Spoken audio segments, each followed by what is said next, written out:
My name is Jacob Stoops. And I'm Jeff Luella. And you're listening to the Page 2 podcast. This is our podcast about the people of the SEO industry. We chronicle the real-life stories, experiences, challenges, and advice from some of the most amazing people in the business. In this episode, we talk with Luke Davis, SEO executive at Adzooma. We discuss growing up in the UK, moving to the US, and the culture shock that ensued.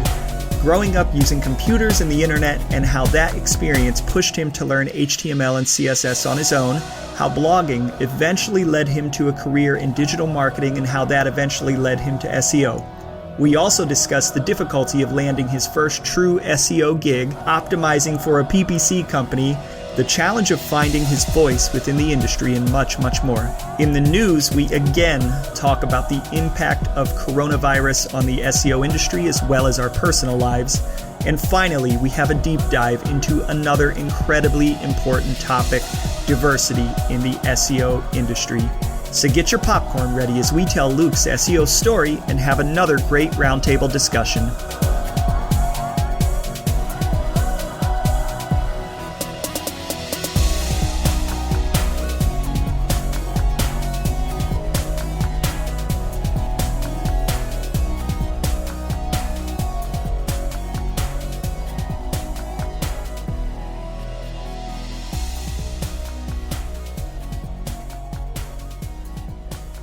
Hey everybody, this is Jacob Stoops, host of the Page 2 podcast, and we are here with episode number 45, and we are cruising to the finish of season 2, which will end at episode 50.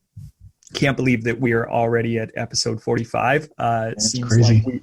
Seems like we just started season 2 yesterday, and here we are.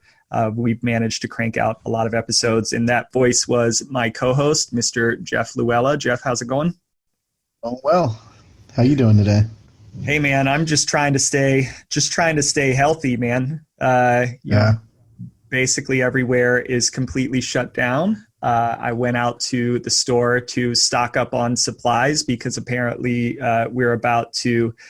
we are right at the beginning of the story on the walk. Basically, it's like we're on The Walking Dead, and it's just before the TV cameras start filming us.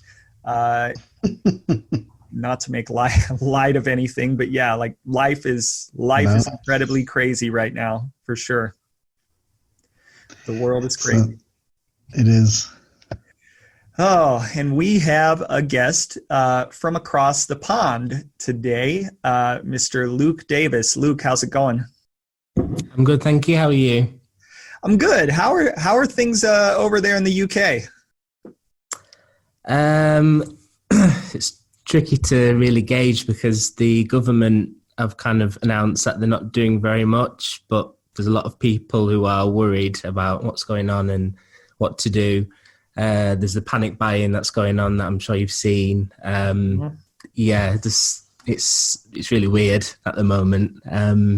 Some people not doing anything. Look, it's just a difficult thing to kind of navigate and just to see what's going to happen in the next few weeks and months.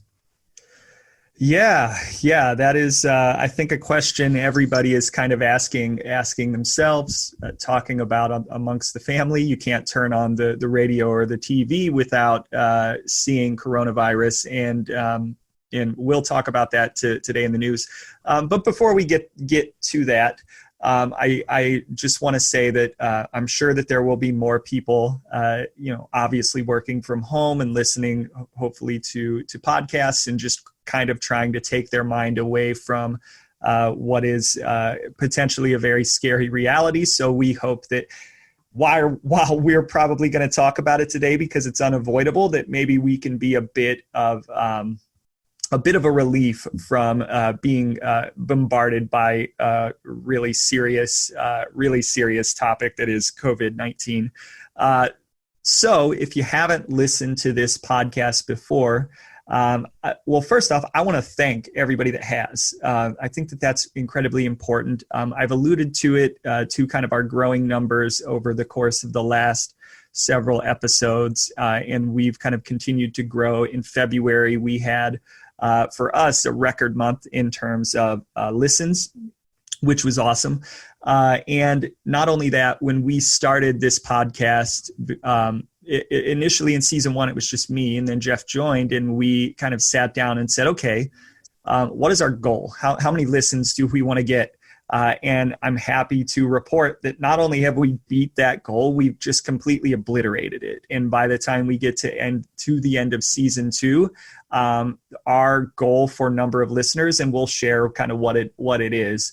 Don't want to bury the lead, but we'll share the numbers kind of at the end of season 2. We've completely surpassed our goal, and we are excited about that. That doesn't mean that we're the biggest podcast in the world, because we're not, but for what I like to call the little podcast that could, we're doing quite well and growing quite well. So we thank everybody. Yeah, I mean, when you set your goal at 5, it makes it really easy to beat it. So. Yes. So when we set our goals very, very low, so we've gotten 12 listeners. Exactly. Set our goal at 5, so we basically crushing it. Yeah, we're crushing it. That being said, we realize again, and we'll probably do this for the remainder of season 2, that there are a lot of new listeners. People bumping into this podcast organically, forgive kind of the play on words, but many people still might not know about this podcast. And if you're one of those first-time listeners, kind of here is the basis for the podcast. Number one, we aim to be a little bit different than other SEO podcasts, in that we don't only talk about SEO. Where this podcast really, really started was the idea of where do SEOs come from, SEO origin stories, and just kind of the day-to-day life of what it's really like to be an SEO. There is plenty of knowledge dropping, but that's not the goal. The goal is really to talk about the reality of being an SEO. And as a listener, you're kind of like a fly on the wall listening to what SEOs really say to each other when the clients leave the room, so to speak. And then added this season are kind of 2 extra legs to the stool. One, we talk about the news, and that's fairly new. And I think that was spawned from my season 1 rant over Rail Next and Rail Prev, and it has continued into season 2. Although at the risk of some of our episodes becoming dated over the course of time, we might rethink that strategy in season 3. But this season, you get to hear me and Jeff kind of rail on everything about the news, and mostly just me complaining about everything going on in the news and calling Google evil. And then kind of the third leg of the stool is a deep dive. We try to deep dive into all kinds of different topics. We've done, SEO topics. We've done things like website migrations we just did, which is a really interesting topic. But we've also talked about things that are important but are more life and philosophical things like mental health. And today's topic is going to be diversity. And I was saying to Luke, I don't know that we are necessarily the best people to talk about diversity, we being Jeff and myself, Jake, because I would say that we come from a very privileged backgrounds in terms of where we kind of sit within the SEO space. But having Luke on, and I know that Luke probably has some thoughts, he would be a great person to talk about that, because he probably has more experience than we do, although I think we have kind of our own stories kind of from the outside looking in that we'll share. So that is kind of what we're going to deep dive into on the back half of this episode. So without further ado, nobody wants to hear me talk anymore. So Luke, let's talk about your background. I guess explain to the guests who you are and how you got into SEO. Yeah, so I think it all started when my dad got a what's called VIF program job. For anyone that doesn't know what that is, that's visiting international faculty program.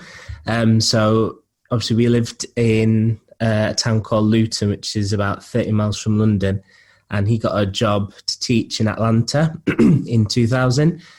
So me, mum and my dad moved over, and we were only there 6 months because unfortunately it didn't work out. It was a culture clash and things just didn't seem to work out. Things went from bad to worse every day, it seemed, for them at least.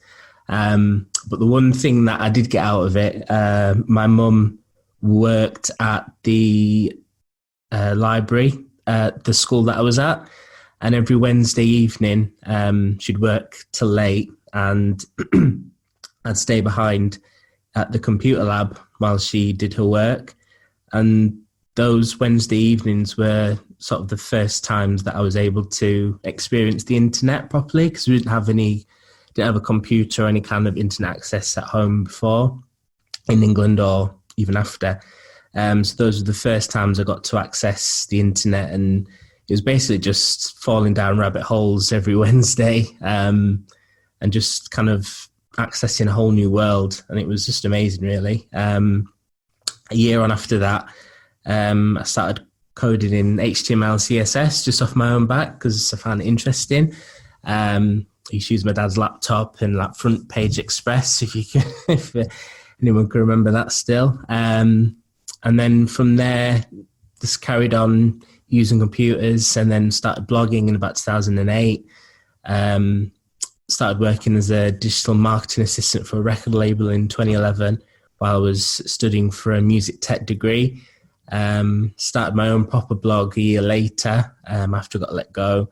And it just went from there. I kept on blogging, kept on sort of keeping up with SEO, reading blogs and reading books and just keeping abreast of everything. And then eventually I got my first professional job last year. So it's just been a lot of self-taught work and just a lot of interest to get me where I am today. And where are you at now? The company I work for is called Adzooma. It's a PPC software company. They're based in Nottingham, where I live, which is in sort of the East Midlands area of the UK. And I'm the sort of SEO executive. So it's mainly sort of doing the SEO, as it were, for the blog side, but obviously branching out to the main site and all of the sort of organic areas in that. So one of the things you had mentioned coming over to the States was a bit of a culture clash, and I guess I just have to be facetious and ask: was that because you ran into Jeff in Atlanta and he turned you guys off to the States? Is it Jeff's fault? No, definitely not. I might not have been in Atlanta then. But I blame Jeff. Yeah, I live in Atlanta right now, so it's no. I can see it's funny coming from the north of the states down to the south. There's a little bit of a culture clash that way too. So. Yeah, I guess in all seriousness, like what were the actual clashes, if you don't mind sharing? Yeah, so I think it was a people thing, really. I was only like 10 at the time, so I didn't really feel any of the same things that my parents did, because I guess they were adults and they had to deal with adult things, and I was just kind of coasting along. It was all sort of an amazing experience for me to a point. So my dad had some issues in the schools that he was teaching at. At one point he got accused of assault, which wasn't the case. He hadn't assaulted anybody, but obviously that took a lot of toll on him because he'd never experienced anything like that in the UK. My mum had just generally, from the first week that we got there, she wanted to go home. There's a lot of things that didn't go the way they should have. So like setting things up, so like setting up cable, telephone, finding somewhere to live. It just wasn't sort of plain sailing, and my mum's the kind of person, if it doesn't work out pretty soon to how she wants it to, then she kind of says, no, that's it. Quick decision. Yeah, no, it's tough. I mean, when we moved, and again, we didn't even move internationally. Like we just moved from the north of America to the south of it. And with my accent being English, it was the children and some of the teachers. So sort of certain words I'd say, they'd be like, oh, say that word again. And it got kind of tiring. So I basically had to assimilate and then adopt an American accent just to stop people asking me to say words all the time. And the weirdest thing is no one seemed to notice that my accent had changed. It was almost as if they'd accepted that that was a normal thing to happen from one day to the other. I mean, that's just weird. We're all depending on your age, raised on the culture of sitcoms where like they can just switch in different actors to play the same character and it's like nobody notices. So maybe it was like a situation like that where maybe they just, I don't know, thought that you had just switched and I don't know. I don't even know what point I'm trying to make. I just keep thinking of old episodes of Saved by the Bell, for example, where they just switch people in or switch people out, and nobody's the wiser on the show. And I don't know, stupid Americans. Yeah. Oh yeah, I remember. God, and I'm going to share a really embarrassing for me story when I was in school, and it's not because of me. I'm embarrassed of the way that I behaved. We had a student from California that moved to Ohio, and like being from California when you're in small town Midwest Ohio in the States is like being from. He might as well have been from Mars.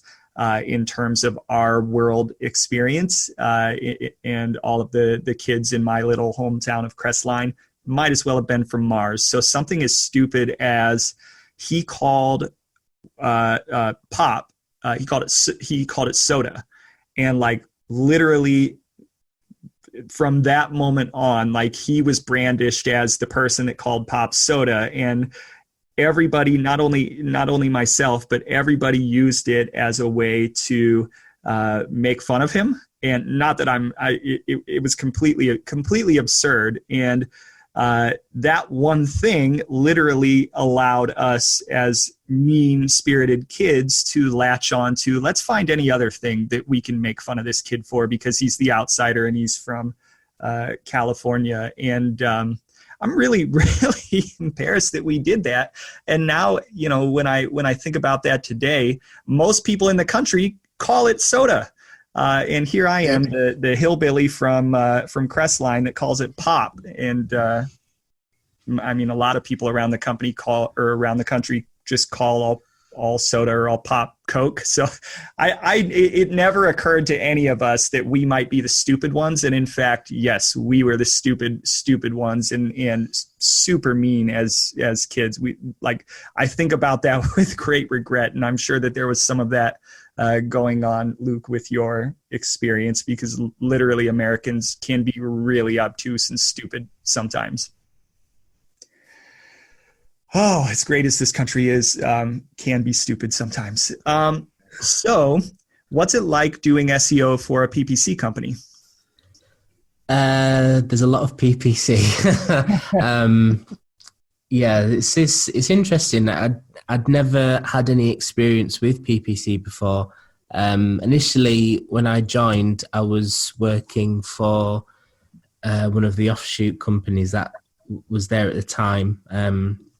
So I started here as a copywriter for what was known as Digital Circle. So it was kind of looking at, one side of it was looking at betting, and the other side was looking at casinos, like casino review site in effect. And that was interesting because I'd actually had some experience with writing for that kind of content before. It was just a freelance job that lasted a few months. And then when one of the recruiters called me and asked me, I know this is very niche, but do you have any experience with writing about casinos and betting? I was like, yeah, I literally do. So it was almost like fate in a way. At the time when I got the call, I was in a sort of like a hardware store here. It was completely unexpected. And at that time, I thought the next job I go for is going to be the last one I go for, because I'd had so many rejections up until that point that I'd kind of almost given up.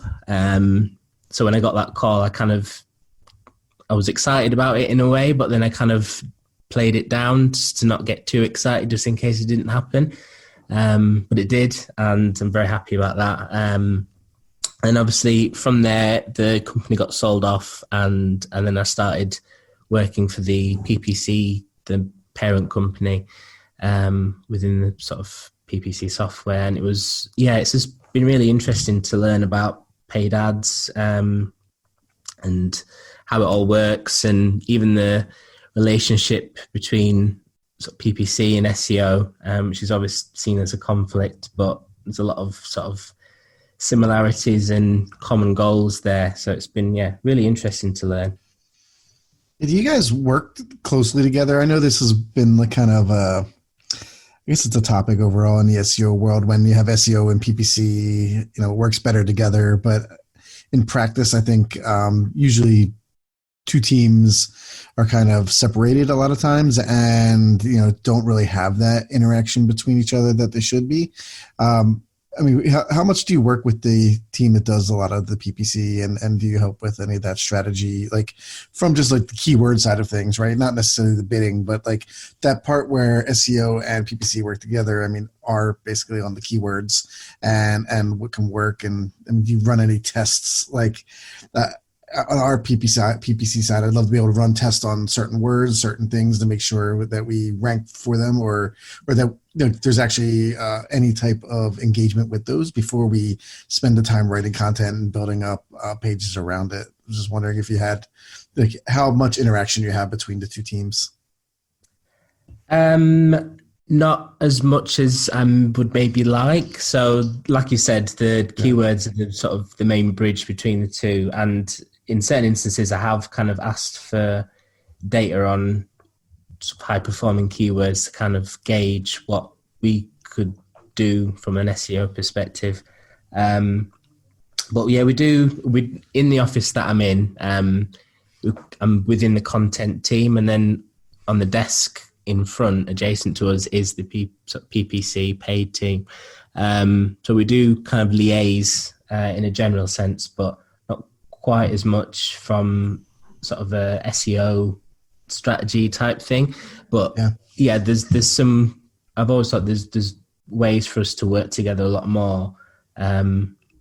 Just because there's a lot of insight that they can provide, and maybe even some insight that I could provide as well. So it's something that I've looked at wanting to sort of make more of a thing between sort of SEO and PPC. But at the moment, it's not quite there yet, but it's getting there, I think.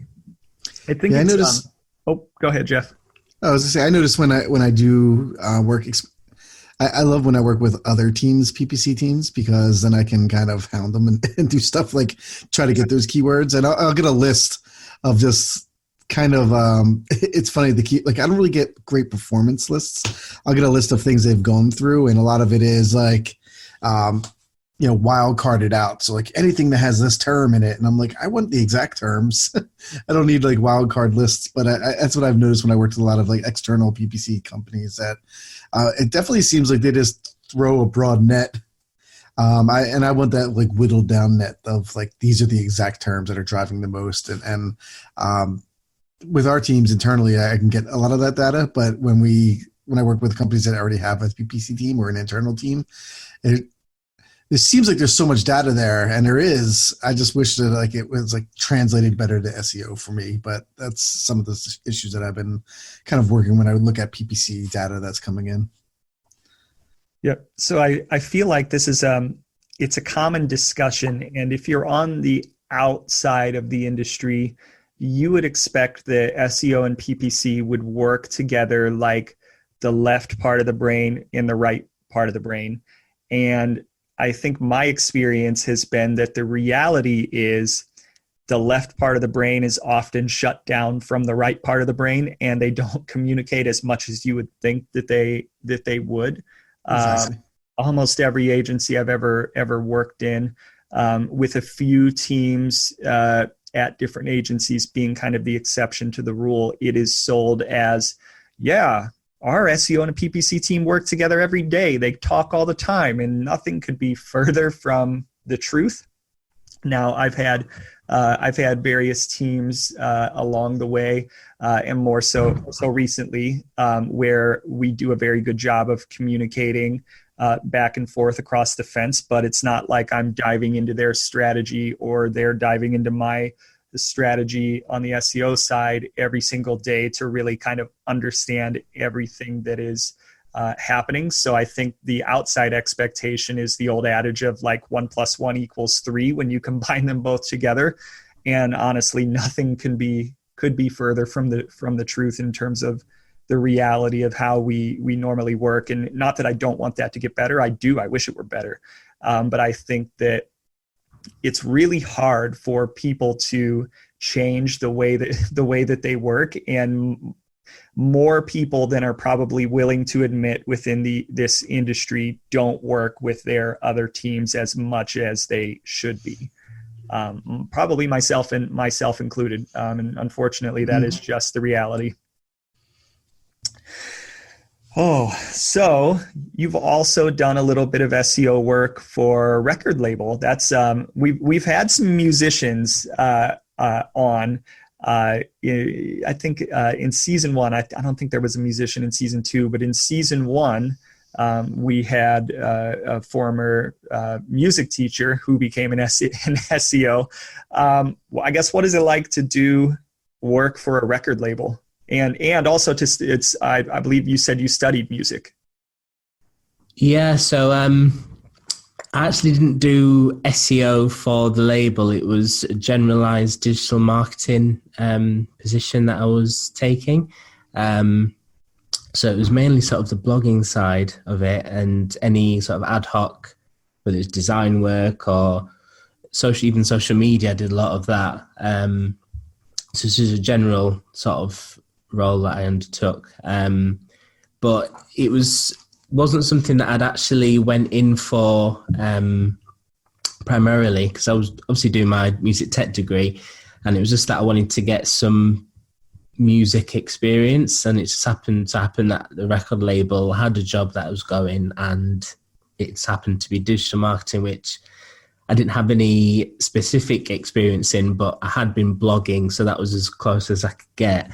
And it was almost just like thrown in the deep end and kind of learn as I go. And yeah, it was a good experience. I got to work with a friend who had actually went to school with, and actually shared a tutor group in college. It's kind of like we met at different points in time, coincidentally, which was interesting. And I'd made some friends along the way as well, which I still have.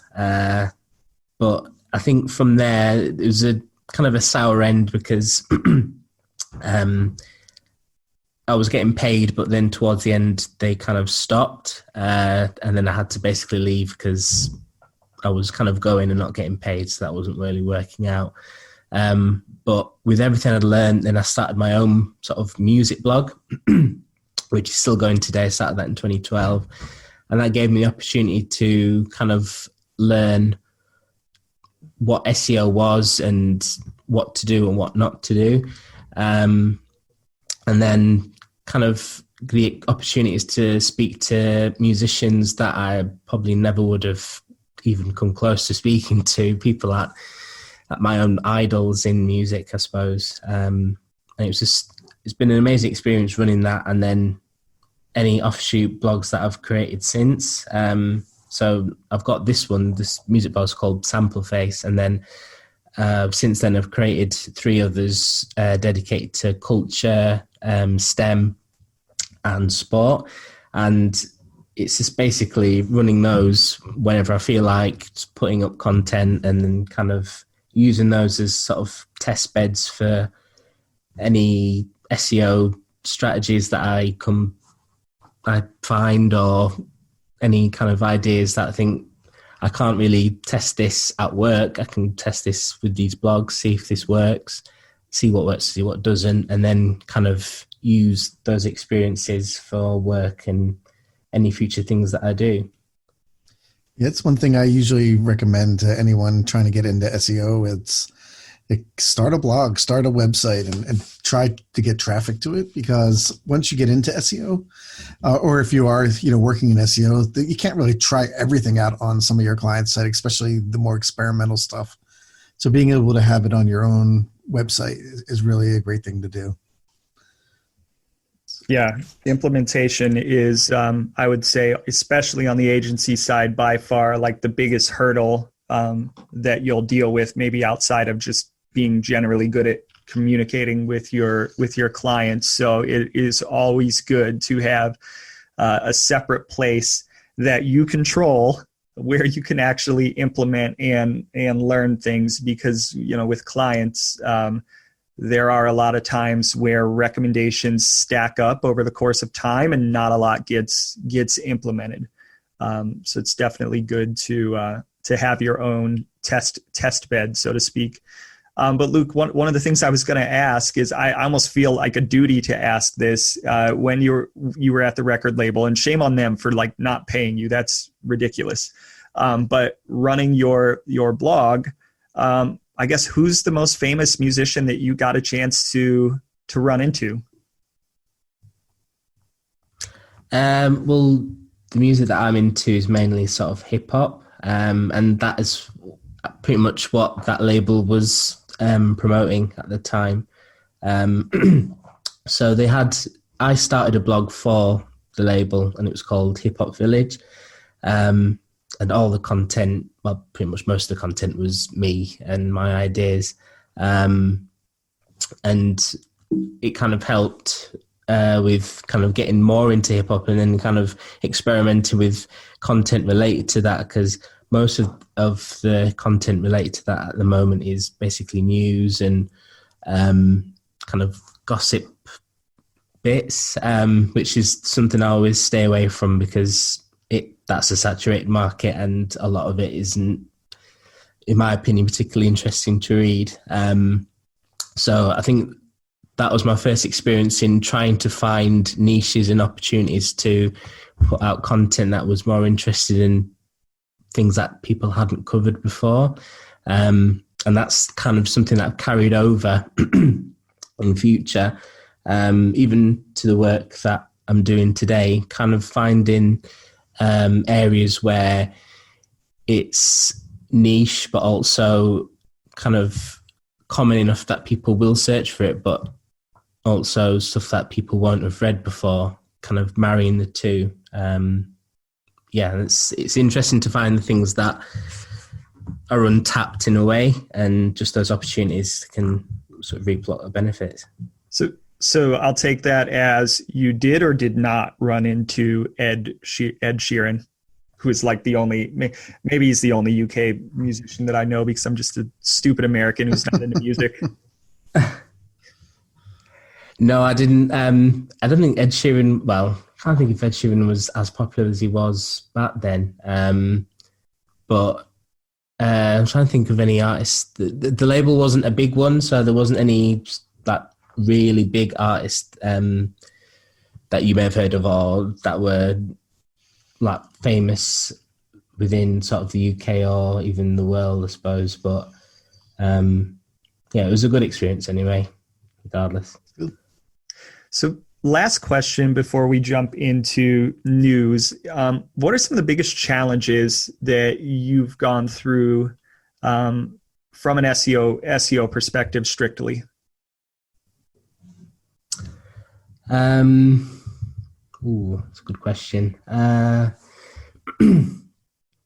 think it's finding, well, for me anyway, finding my place within SEO. So if for anyone that's active online in terms of social media, or just active in talking about SEO or discussing it in any way, there's a lot of content out there about different aspects of SEO, whether it's strategy or tips or guides or that sort of thing. And it's difficult trying to find your place within that and not get bogged down by a lot of the noise that's there. So I think I've become more specialized, for me anyway, within the technical side, because I'd spent a lot of years kind of writing and sort of basically blogging. But it's only recently that I've kind of specialized in the technical side, so the on-page stuff and even Python, which I've been learning since October.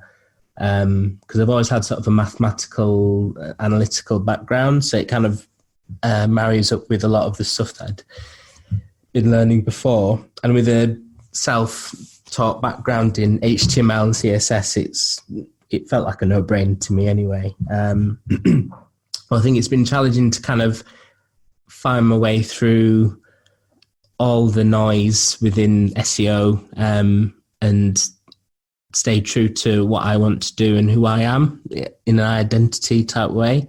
Because there's so much, and there's a lot of things that have been said that have almost repeated what other people have said, and they're the most common and loudest topics. And it's just trying to find what I can do and kind of ignore a lot of the stuff, even if it's kind of the most commonly said things.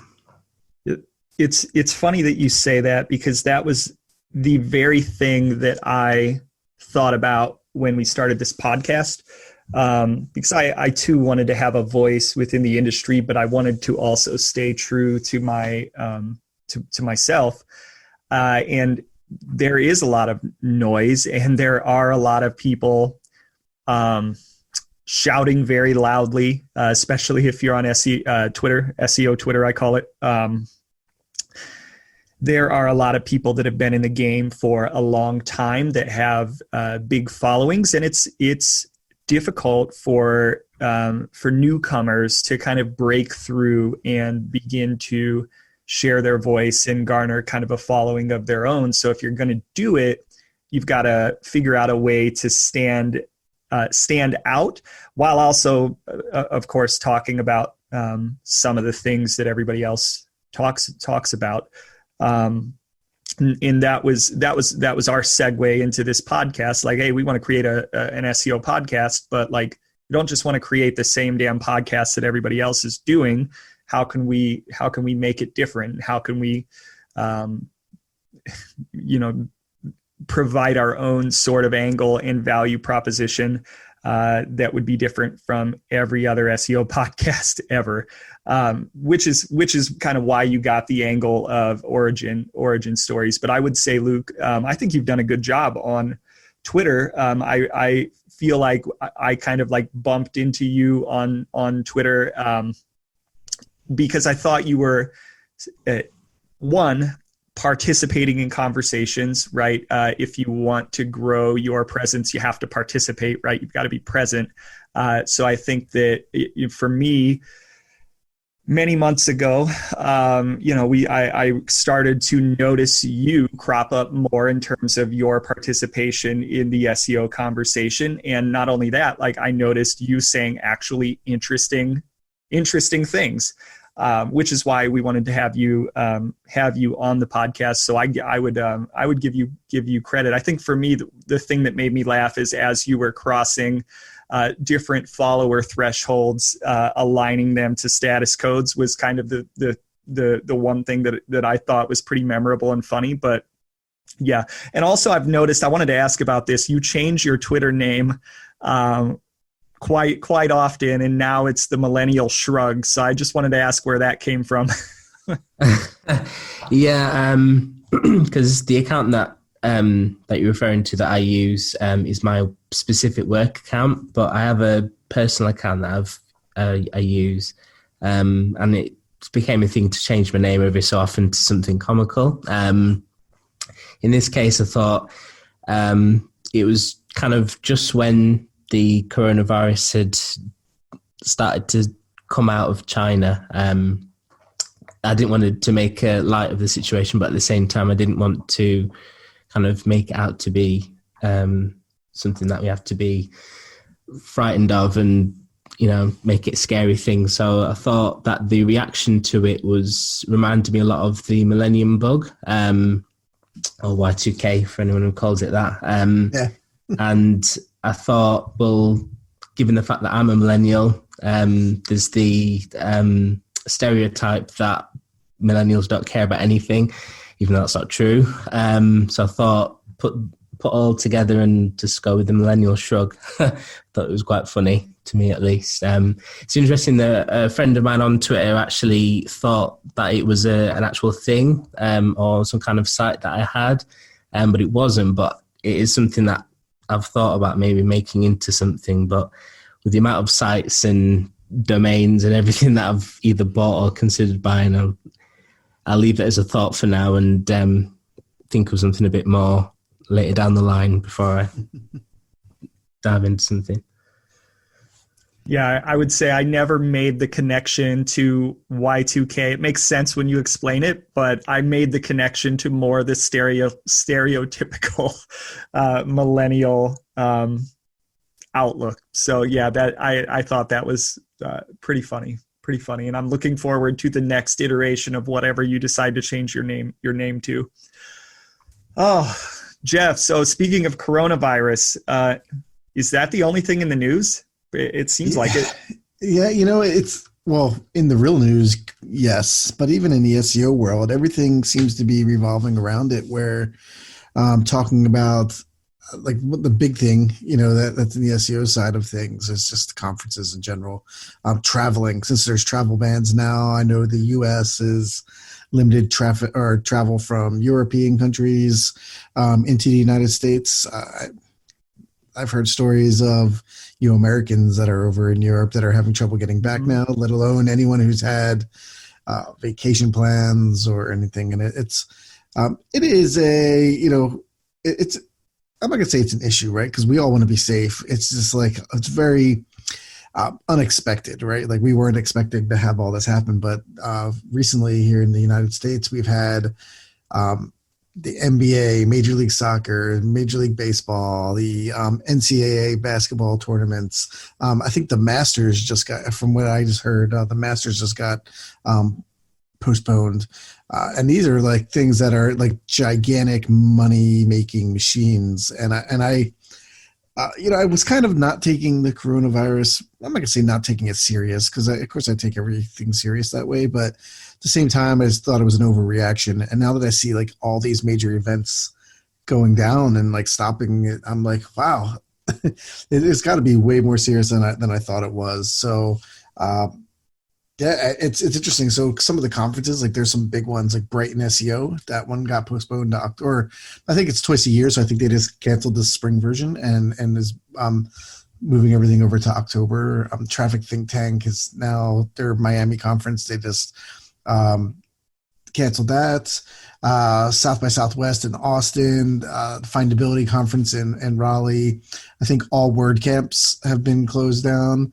Adobe Summit and Adobe or Domo, they have Domopalooza, and Microsoft and Facebook and Google have all canceled all their conferences. So it's been crazy. And then on top of that, the stock markets and industries and everything like that have been crashing. So there's really no room for SEO news. When I searched for it, like anything that was in SEO news seemed very like, let's say, just not really trivial. News. Yeah, it's very trivial when it comes to like, I was reading like, hey, Google's now showing a picture of a PDF in search results.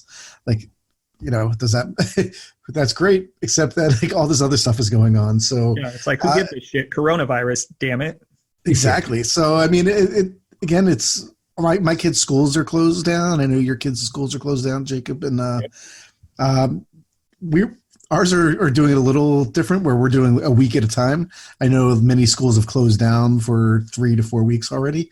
So we're really trying to, like, this really seems like a big deal. And we were kidding earlier that like the internet's going to go to a halt because everybody's working from home, but that is also a big real deal that could be happening. Luke, I know I know in Europe, like I know it's mostly Italy, but I know throughout Europe, it's been a pretty big deal out there. How's it affected you? Well, our Prime Minister announced the plans. I think they called it the delay phase, which means kind of trying to minimize the effect now that it's kind of spreading more and more. It's a notably mute response to what's been happening in comparison to places like Italy, which is like complete lockdown, even Ireland, which is more or less the same, even places like Denmark and so on. It's notable that schools aren't being asked to shut, which is kind of a polarized opinion. Some believe that they should be shut to minimize the effect to children, even though they're not sort of significant risks to it. But then also the teachers as well, and anyone who's susceptible to catching any illnesses. I think there's been a ban on crowds or anything like that of 500 or more. But it's, for me personally, I don't think it's enough at the moment. Their idea is that they want to see what happens before taking any drastic measures. But I feel like by not doing anything or doing significantly less than everyone else, there's a possible chance that it could affect sort of the older generation a lot more, and there could be more deaths than there maybe should be the case. Yeah. Yep. But I'm not a politician, and I'm also not a health professional or any kind of expert in that way. So these are just my opinions. But it's, I think the government should be doing a lot more than they are. I mean, I'm not currently working from home, but I hope to be at some point next week. There's a lot of, like you said, Brighton SEO's kind of cancelled the April edition, and they're going to move over everything to October.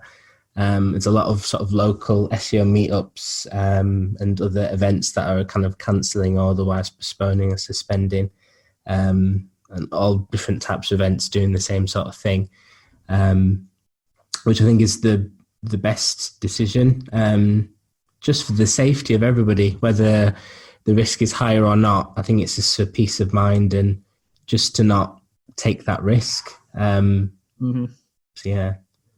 Yeah, it's funny. The UK is kind of where I would say the US was maybe like 3 to 4 weeks ago, where it's like, let's take a wait and see sort of approach. And now that we're getting more cases in almost every state,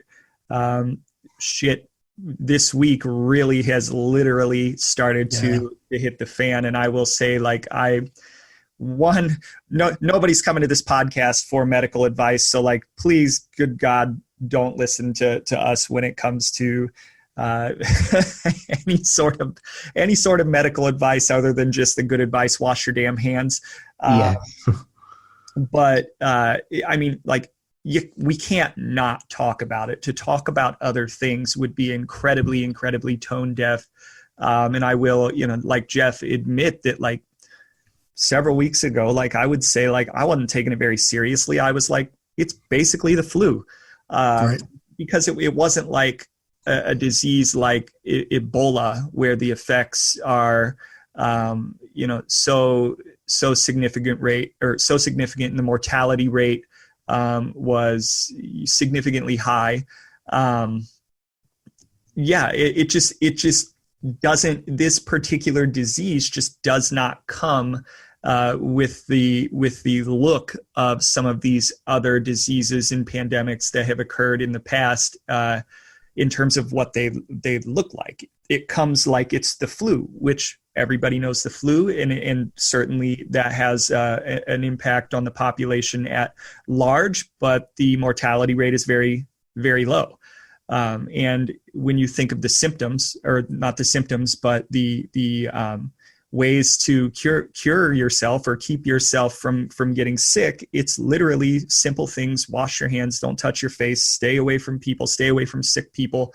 And I feel like because those are the things that you have to do, and it's not like people are walking around in hazmat suits and masks, and it's not a disease or anything that you see like you would see maybe in like a Hollywood movie. People like me who aren't or weren't educated enough didn't take it seriously. And now this week, with things like our schools closing, conferences shutting down, all athletic tournaments, as if that's a barometer for things. And I find it funny. Usually athletics is the thing that you can turn to as kind of an escape. Like, for example, after 9/11, there was a lot of support and a lot of, I think, peace found at athletic events, and a lot of, I don't know what the right word, camaraderie, or a sense of pride from, like the first Yankees game after, and I'm not even a Yankees fan, but the Yankees game after 9/11, watching Bush throw out the first pitch. And in this case, the impact, it seems larger because of the way that it is being covered, and the fact that it is impacting the entire globe. But like, you've got athletics leading the charge, shutting down. So it's a little bit opposite. And, I went to the store last night, and I was like, it was surprising. Like, in our state, the governor, which it surprises me, Luke, that in the UK they're saying 500. The governor is working on banning gatherings of more than 200 people. And I'm walking around the store last night going like, there are like 1,000 people here. Yeah. This shouldn't be. And literally, you're going through the store, and it's what I would imagine like people in Florida go through during hurricane season, or that's the only thing I can compare it to, other than like an actual like Walking Dead sort of event. The shelves are mostly empty, especially and completely empty when you're looking for essentials like water, toilet paper, Lysol, sanitizing wipes, things like that. I went to 3 stores and every shelf was completely empty. And this came down at 2 p.m. yesterday, and it was 5 p.m. like when I got out of work, and it was gone. And I'm like, I've been to that store several times because the store is very close to my house. So I've been to that store several times this week, and that stuff was still there like 2 days ago. So literally, people must have rushed out before, people like myself who work until 5, must have rushed out and completely cleared it in 2 to 3 hours. And that's when I was like, holy shit. Maybe we need to start taking this more seriously. And then with the kids being, so our kids being out of school is what I was referring to yesterday at 2 p.m. The governor announced, hey, your kids are starting Monday, not going to be in school. They're having an extended spring break. And I just kept thinking, like, I'm lucky. I work from home. My wife is a teacher, so she's going to be home. But like, I'm thinking of all of those parents who don't have the luxury of either being in the teaching profession or working from home, that are now going to have to figure out what the hell to do with their kids for an extended period of time, and how to support their family. Like, there are just so many things, and that's not even speaking to the amount of new people that are getting it, and the death toll. Like, I feel like I'm very, very focused on like the logistics of it. And in the meantime, there are a significant number of people dying from this, something that we didn't even take seriously 3 to 4 weeks ago, that now we're realizing, oh shit, maybe we do need to take this seriously. And still, even like part of me believes that, like, if this had happened 20 or 30 years ago, with the way that the media is today versus then, would it have been covered as much as it's getting covered now? I don't know. And I think to some degree the media might be inflating it, but then the other part of me is like, maybe they're not. Maybe this is really serious. And I feel like, I don't know how you guys feel, but I'm feeling like we were not quick enough to react, and now it's spreading. I think in our country, we're reacting now to knock down sort of the curve of people getting infected. But I think it was a little bit late on our part. I feel like it's just a little bit of a limbo in terms of how we weren't taking it seriously. Now we are, but the question is, how seriously do we need to take it? I don't know. That's just me ranting for probably, 10 minutes on the subject. There's a lot going on. Yeah, no, I agree. Oh boy. All right. So I think we can move on unless you guys have any other thoughts. Obviously, it's a bad subject, and we could probably literally talk about it literally all day. But let's move on to diversity.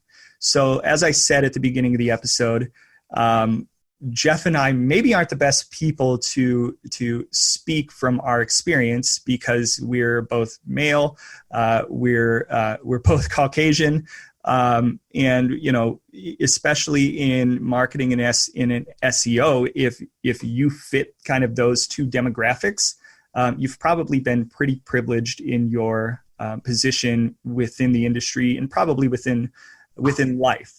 So a lot of our perspective on this subject is coming from the outside looking in. And Luke, I think that this is a good pivot point for you to maybe share your experiences. I don't know. I think you're better to talk about it than we are, but I think it's an important topic to cover for sure, because there are a lot of people out there that have been to some degree discriminated against and that have had bad experiences, even especially within SEO. Yeah. So I want to preface anything I say by saying I can only speak on my experience as a Black male person. I can't speak for any women or anyone in the LGBTQ community or anyone who's disabled, anything of sort of those demographics. I can speak of my own experiences. But from those experiences, it's been difficult. There's never been anything explicit, at least directed to me anyway. But I'm aware that there has been there's been a lack of diversity and lack of, I want to say, inclusion or inclusivity within sort of the industry. So as an example, I think I'd alluded to it, I mentioned it earlier in this episode, the fact that it taken quite 8 years basically from when I left the music label to getting my first job here to actually get a role in SEO, or at the very least in digital marketing in some way.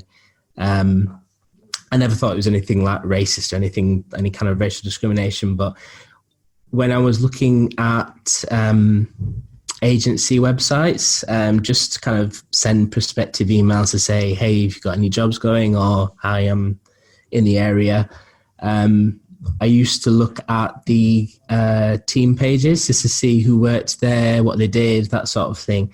And there was a lot of usually white men, usually men of, I'd say, middle age, nearly all of them had grey hair of some description, and they're all in sort of the higher roles. In terms of diversity, you'd probably maybe get some white women in those roles, which was a lot less. But it was mainly just white people, men or women. I can't remember if I saw any sort of people of colour, whether they were black or brown or otherwise.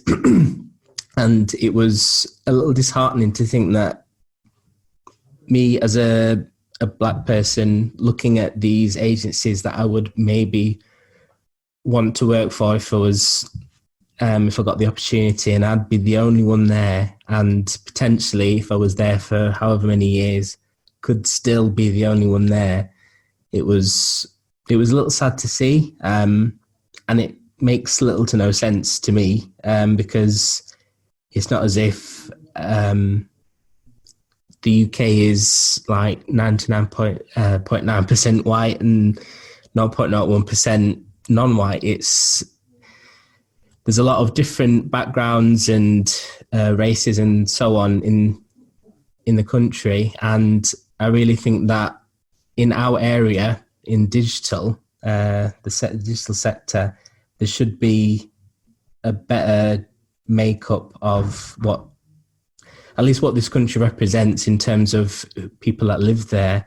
And I don't think it should kind of correlate with the notion that it's white people and not white people, or people who are sort of heterosexual or in the LGBTQ community. So I think for me, it was sad to see that there wasn't any kind of diversity, at least from a racial perspective. And then obviously if you go deeper down, even if there was, you don't get to see a lot of non-white people within higher roles as well. And not even just SEO, it's just like I think it's just a kind of general industry capitalist thing. There's too much disparity, especially with, for example, the wage gap between sort of men and women. There's a lot of companies that refuse to kind of say what the wage gap is, if there is anything at all. And I find that very suspect, because that's almost as if they're hiding the fact that they're being discriminatory. And anytime I hear about it in the news or hear of any experiences, it's just very disheartening. And I do the best I can to kind of use the privilege I have to expose that if I can, and kind of amplify the voices of people who are being told to be quiet and just accept it. And I don't think we should. No, I agree. I mean, it's interesting though. I mean, I feel it's a tough one for me, to explain there, but I mean, I've grown up in areas where, we were way more diverse in general. And I'm all across the gamut, right? I mean, it's right now the area I live in, my kids' elementary school is actually 60% Indian, which was, when we moved here, we did not know. I mean, I figured I was moving down to the South of America, not South America, in the South of the United States. And I, coming from the North, I just figured it was a bunch of hillbillies and things like that. But there's a huge Indian community here. The town over from me is a huge Korean community. And we do see a ton of diversity in the areas here, which is great, because even where I grew up in Philadelphia, there's tons of diversity, but a lot of it is segregated still, where there's just sections, right? Everyone has like their sections, and it's I was interesting when I first got my first couple jobs, not in the SEO world. I actually used to install cable television, and I installed cable television in a lot of the minority areas inside of Philadelphia, and really spent lots of time down there, and met lots of people, and worked in interesting government projects and government housing situations there. So, and I felt like me personally, I get along with everybody. And I have an issue where when I first got into SEO and development, like I worked for companies that were led by women. So I don't see it as much as people are saying. And I know it's there because I look at any SEO conference and look at all the speakers, and you'll see that there's a lack of diversity and things like that. But maybe I just picked the right companies or pick certain things around there, but people do focus on it a lot. And like, I don't want to minimize it at all. I just feel like again, we can only speak for our own journeys. And I feel that, there is a gap, definitely. But I feel like it's really been a focus at a lot of companies, at least that I've been working for. And in the internet or technical world, I think there's a big push for it. I think we also have issues maybe in schooling and things like that, where certain schools aren't getting that education to where they go. I was lucky where my parents, when I was younger, brought a computer home to my house, and I have two other brothers. They didn't care about it. I was the nerd kid that was on it nonstop, and maybe because I was on it all the time that they didn't get to use it as much as I did. But then I went through that way, and really got into computers that way in there. But even when the internet happened and I started talking to people from Russia and people from Africa and people from South America, I know we talked about music before. I used to DJ. So I would kind of try to send mixes all around the country. And I always feel like I've been very open and inclusive in my world. But when I look at, again, in our industry, and look at the stages of people there, I can definitely see where the point is coming from. Yeah, and for myself, coming from a poor rural area in Ohio, which is northern United States, I you can about imagine what type of an outlook and an environment that existed there with respect to people who were not men, not white. I didn't agree with it. Even growing up, didn't agree with it. But it was hard to ignore, and I would venture to say that sort of sentiment continues to exist in pockets within the United States. Although I would say it is, I believe it's getting better. In all areas, getting better, not where it should be. I think my own experience working at agencies has been really noticing the lack of diversity, especially confined to the SEO teams that I've been a part of. Nearly everybody in a senior position while I've been at certain companies has been a man. And not only that, a white man. And I've always found that to be so weird.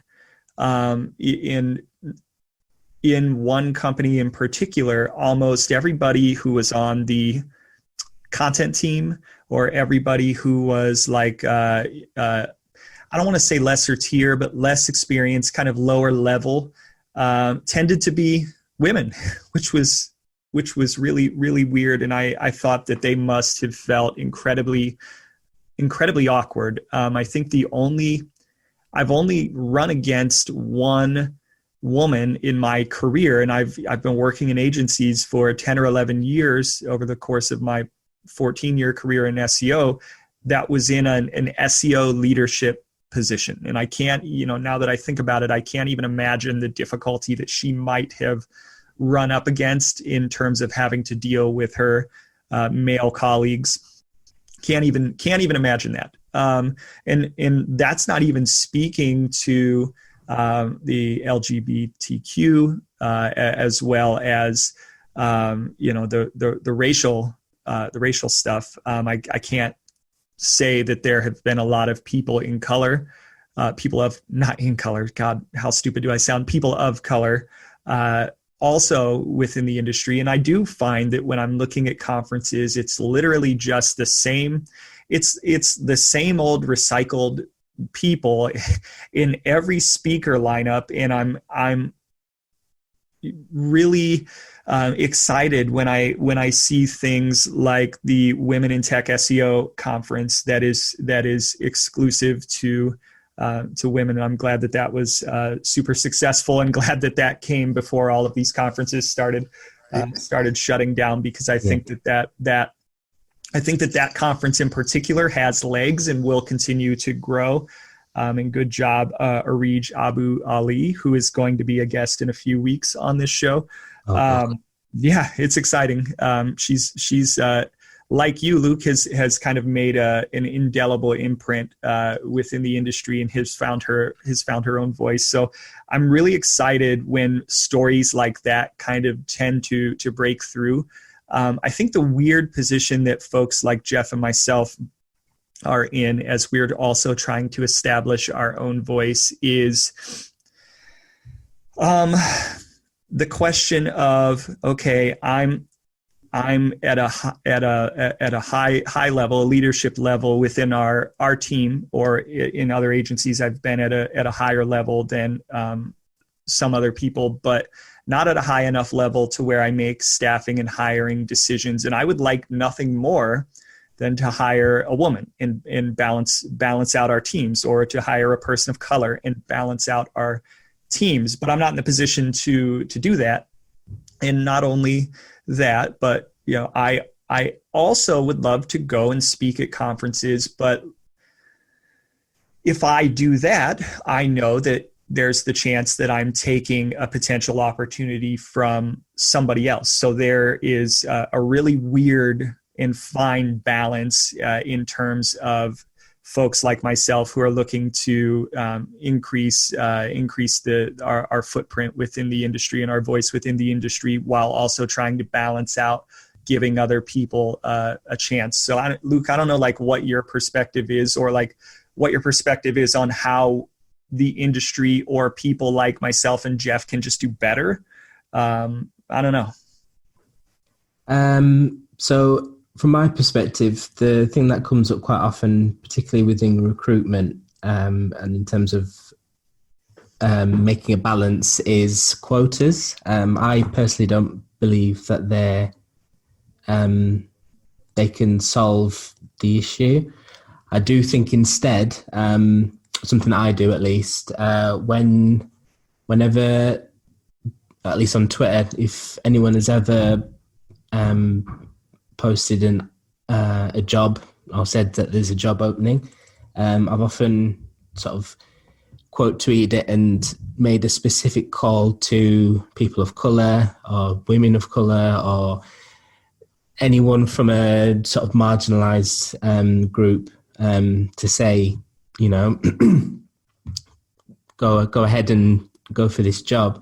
Because I feel like while quotas don't work, I still feel like the pool of prospective applicants is still going to be as non-diverse as the companies that are going to take people in. And I think that active inclusion or acts of positive inclusion are the way forward in this regard. So I think that things like that, and just being mindful of the kind of language that's been used or the behaviour as well. If there are any sort of people of colour or people from the LGBTQ community, and even away from diversity for a second, sort of mental health as well, in terms of the things that you say and the language that you use, because things that we do and say can alienate people in ways that we may not realise because of our own privilege. And I think it's important to be considerate of other people that don't have the experiences or don't have to navigate the microaggressions that we may would otherwise not see. So I think it's about taking care of people that have to suffer through a lot of things that we don't have to suffer through because of any kind of privilege. I think it's about understanding what intersectionality is, rather than just being a buzzword or the word woke being misattributed to almost anything that's remotely left-wing, which I think is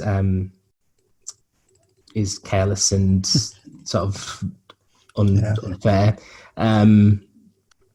And weaponizing, because it's not that the word wasn't created for that purpose. So I think that it's about being active and understanding that there are people who are affected by these sorts of microaggressions, and just being there for them and not talking over people. I think that's something else that is quite important not to do, because there's a lot of discrimination that goes on, and I don't think that talking on behalf of a marginalised group and not listening to what they are actually saying is a very good idea, and it happens all too often.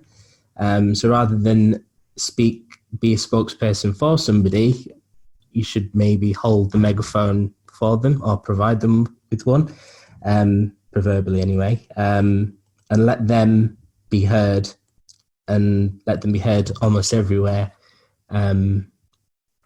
because there's too many people shouting loudly for other people without really listening to what they're going through. Yeah, and I think the term that kind of came to my mind was mansplaining. Yeah, and I've said it before. I think we're all probably guilty of doing that at some point, and I can't speak for you guys, but it's never been my intention. I know maybe other men might be doing it intentionally due to their kind of viewpoints, but in my experience, it's never been my intention to do that. But I can definitely see that there have probably been scenarios where I've definitely done that. So I'm like, when I look back and think of my interactions with women, or in situations where there's a group of people having a conversation and there are women or other people involved, where I can only imagine and think back embarrassingly about times that maybe I've done that without knowing it and alienated somebody without knowing it. And I can't imagine being the type of tyrant that would do that on purpose. I don't know. Is there like that equivalent? So that's just between men and women. Is there that type of an equivalent with people of color to white people, or heterosexuals versus people in the LGBTQ? If there is, I'm not aware of it, but that's just me being not educated. So I don't know if there's another equivalent, and maybe you guys know. I don't know. Well, I know there's race-splaining, so that's really mansplaining, but from a racial perspective. So from what I've experienced or what I've seen, elements of that include explaining racism in terms of a dictionary definition, and the kind that says any prejudice towards any race, which includes white people, and that's not the case, because that's not what racism is, and especially not something that you should be speaking or talking down to people of colour with, a dictionary definition, because that's a whole can of worms there. So, well, that's not okay. God, who does that? Yeah, exactly. Well, I think who does that? But there are people that do that. It's insane to me. But yeah, and they do it quite a lot, particularly men as well, that I've noticed. And just the idea that reverse racism exists, which is kind of an offshoot of that, just to say that, for example, white people from sort of maybe poor or disadvantaged backgrounds, for want of a better word, have had it hard, and therefore they have gone through similar discrimination as, say, someone who's black or someone who's brown or so on, and aligning it with racism. And it's not like a competition. It's not like a comparable thing. And that's where the idea of intersectionality comes through, in that understanding that there are levels of privilege, and that you have to understand that some people may have gone through certain things that you may not have gone through. I can't speak on anything in regards to the LGBTQ community in terms of any kind of splaining, because I've not gone through that myself, and I don't want to speak on behalf of anyone, but I'm sure there's plenty that that community have gone through, in terms of people explaining what things are within that community. But yeah, there's a lot going on race-splaining wise, and it's tough to navigate, and it's very exhausting. I've had to go through it personally, and it's a matter of knowing what to say, what not to say, whether to ignore it or to address it. But yeah, it's very tiring to go through. Yeah, I can only imagine. And it's funny because I feel like I have the attitude of like, I am definitely not the smartest person in the room ever. So I never try to, unless someone asks me something technical, like I try to explain technically something in SEO, but in the world, like I have no clue. And I think as the older I get, the more I realize that maybe when I was in my 20s or 30s, now I'm in my 40s, I'm like, I feel like I know less about anything that's going on in the world anymore for me to try to put anything down like that. But so really quickly, Jeff, I want to bring something in on that point. So I had a coach in high school who used to tell me, freshmen think they know everything. Sophomores know they know everything. Juniors aren't sure if they know everything. And seniors know they don't know anything. And the older I get to, the more I feel like, God, I don't know anything. I feel so stupid most of the time. So yeah. So and anyone that I interact with or deal with, like I put that out there. Like I might ask questions. I am really 100% like into learning about everyone's cultures and learning. And I think when I was younger, probably not. Like when I first, was in schools and we started getting people from like overseas coming into schools, probably wasn't nearly as open to it. But the other night I had dinner one of my neighbors is South African, and we were over their house having dinner, and we had like a traditional South African dish. And she was very worried that we weren't going to like it. And I'm just like, well, look at me. One, I'm way overweight. I eat anything. But two, it's like I am way into like learning about other people's cultures and growing. And I might be, not everybody's into that, and I am totally sure that that is what's happening. But I feel that it's, I couldn't only imagine if someone like wasn't very like accepting in all that, and I definitely know I was in the past, and I think, as I said, as I get older, I definitely feel like I'm not the I don't even know, and I can learn from everybody, and I try to learn from everybody, whether you're 22 or whether you're 65, right? I think there's ways that we can all be open-minded and learn from each other, and we're all the same. We're all trying to get through in this world, and I really feel this world in general needs more unity. And one thing I have been noticing with the, going back to the coronavirus is I see people posting online like, hey, if anyone needs anything, I'll go out to the stores and hunt stuff for you. Like if you're sick and you need help, like I feel like sometimes, things like this bring people together, and in the diversity world, I think, I think we mentioned like things may be getting a little better, but I think it's because it's being brought up before, right? And we have channels now to bring things up.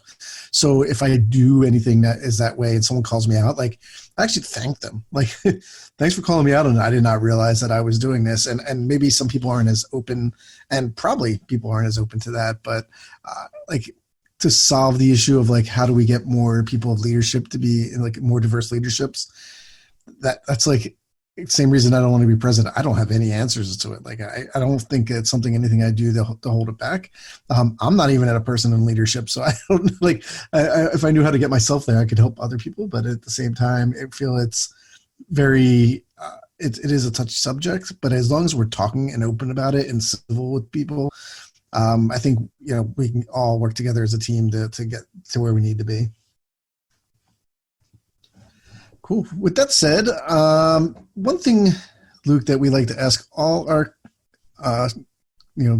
guests on the show, if you were starting SEO today, what kind of advice would you give to that SEO that was just starting off? I think I've actually answered that on Twitter before, but I think for me it would be to find your space on the web, make it your own space, kind of test anything that you find or pick up from anywhere that you get it, and see what works, see what doesn't. And once you get that kind of experience from it, take it a bit further.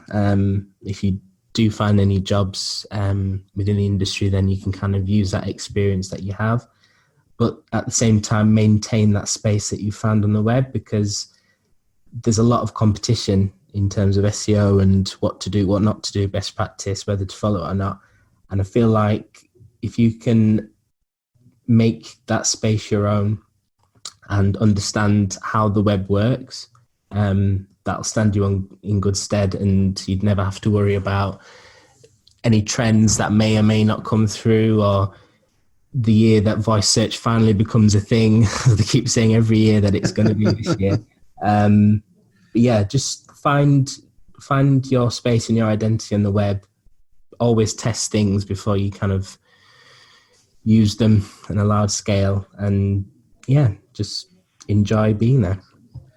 That's great. Where can people find you? I think I saw on Twitter that you're going off of Twitter. Yeah, just temporarily because of the coronavirus thing. It's just getting a bit much. But gotcha. On Twitter you can find me at Luke Davis SEO. My website is lukealexdavis.co.uk if you wanted to go there. And you can send me a message. I'll probably respond. And yeah, that's where you mainly find me. That's awesome. Well, Luke, thank you so much for coming on. I know that coronavirus and everything kind of going on in the world kind of took precedent in this episode over kind of the more traditional, let's talk the nuts and bolts of SEO, but we really appreciate your willingness to come on and your willingness to be kind of candid and open about diversity as well. It was another good episode. Yeah, thank you for having me.